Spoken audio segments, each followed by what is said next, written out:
मेरे दिल खुशी একটু দাঁড়ান তো। এই ঠিকানা কারো চিনেন? না আমি এই ঠিকানা কিন্তু চিনি না। চিনেন না? না। আচ্ছা ঠিক আছে। এ ভাই একটু দাঁড়ান।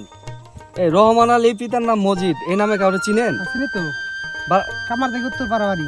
কামার জায়গায় উত্তরপাড়া? হ্যাঁ, ও আচ্ছা ভাই, ধন্যবাদ। আচ্ছা ভাই ঠিক আছে। না ধরলে চাকরি থাকবো না।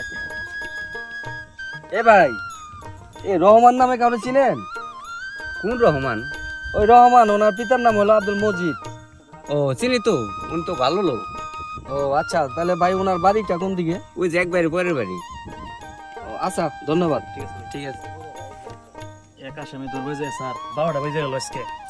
আসামি বাড়ি থাকলে হয়েছে, ধরতে হইব আজকে যেভাবেই হোক। আজকে না পাইলে তো চাকরি থাকবে না রে। এ রহমান, বাড়িতে আছেন? আসসালামু আলাইকুম। কে বলছিলেন? ভিতরে আসেন, বসেন। ওয়ালাইকুম আসসালাম। এ রিশাদ, আগে ধরো ওনারে। অনেকদিন যাবত আপনারে খুঁজতেছি, আপনারে পাই না। আপনার জন্য আমাদের ঘুম নাই। দুইটা লোক 10 দিন যাবত ঘুমাইতে পারি না, এমন অপরাধ করছেন আপনি। আসেন, আর ছাইড়ো না, ধরে এসো। আরে রাখেন ভাই, আপনারা কে আমি তো বুঝতেছি না, আমাকে ধরছেন কেন? ভাই আমরা ডিবির লোক, সামনে আসেন। আপনি একটা মার্ডার কেসের আসামি, আপনাকে গ্রেফতার করা হলো। আস্তাগফিরুল্লাহ, কি বলেন? খুন? আমি কাকে খুন করেছি? হ্যাঁ রে, খুন করার পরে সবাই সাধু হয়। আপনি যে রাকিব নামে একটা ছেলেকে খুন করছেন। রাকিব? রাকিব নামের কাউকে তো আমি চিনি না, আর আমি একজন সমাজে প্রতিষ্ঠিত লোক।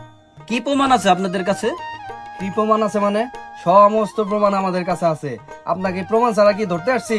আগে জিবি অফিসে চলেন, তারপরে সব প্রমাণ দেবো। আসেন। স্যার স্যার একটু সময় দেন, 1 মিনিট সময় দেন, আমি একটু চেয়ারম্যান সাহেবকে ফোন দিই। আচ্ছা স্যার সময় দেন, সমস্যা নেই। আচ্ছা, একটা ঠিক মিনিট। আছে, ঠিক আছে।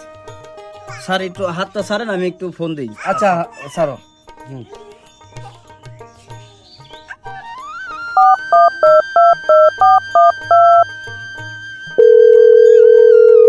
আসসালামু আলাইকুম চেয়ারম্যান সাহেব, একটু আমার বাসায় আসেন তো, একটু ঝামেলা হয়েছে চেয়ারম্যান সাহেব। আচ্ছা, আসসালামু আলাইকুম।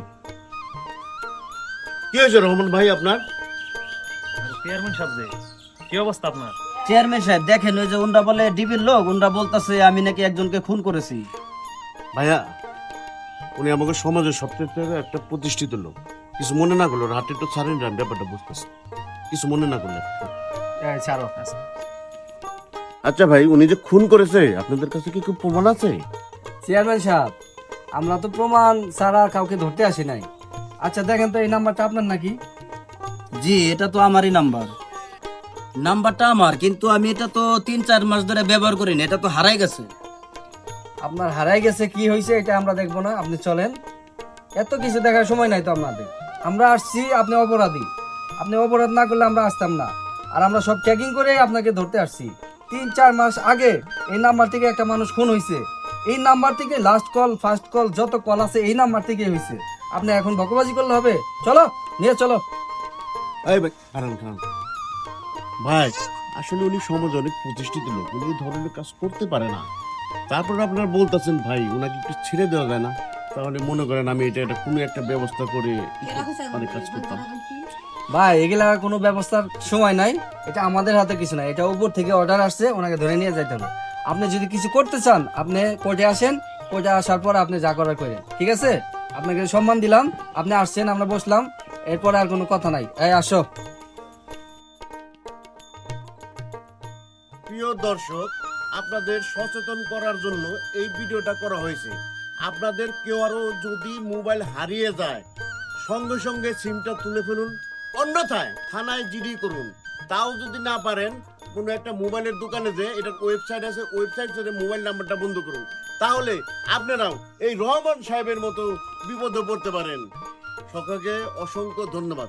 আসসালামু আলাইকুম। আমাদের ভিডিও যদি আপনাদের ভালো লাগে তাহলে লাইক, কমেন্ট, শেয়ার শেয়ার করে দিন, শেয়ার করে দিন। সবাই সাপোর্ট করবেন।